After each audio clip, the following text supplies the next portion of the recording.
Syirik dan bahaya bagi manusia.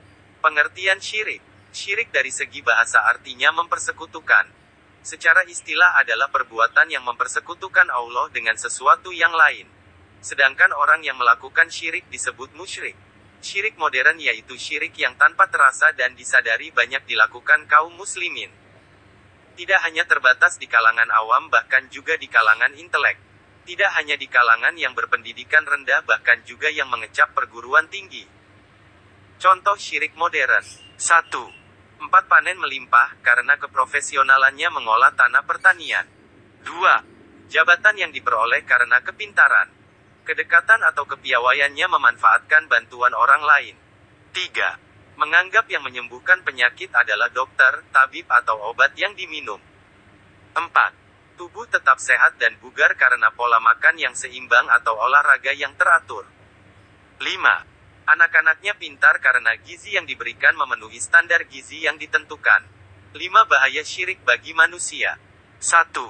Menghancurkan seluruh amal.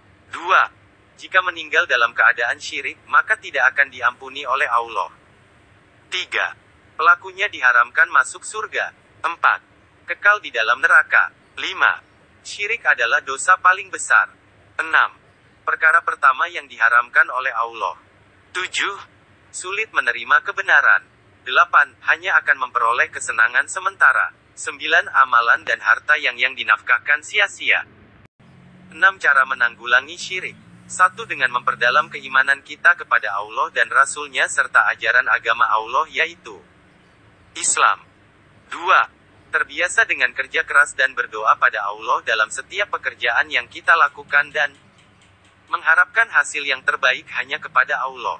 3. Meyakini bahwa tidak ada kekuatan dan kekuasaan yang lebih besar dibandingkan dengan kekuasaan dan kekuatan Allah. 4. Banyak mengingat Allah. Dengan banyak mengingat Allah, berzikir, berarti kita berusaha menjauhi atau menghindari perbuatan syirik. 5. Ikhlas dalam melakukan amal kebaikan. Ikhlas dalam melakukan amal kebaikan. Segala perbuatan ibadah yang disertai dengan riya termasuk syirik.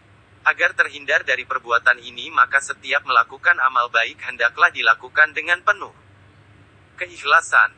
Sesungguhnya barang siapa menyekutukan Allah, maka pasti Allah mengharamkan jannah baginya dan tempatnya adalah neraka. Dan tidak ada bagi orang-orang zalim itu seorang penolong pun. Al-Maidah 72.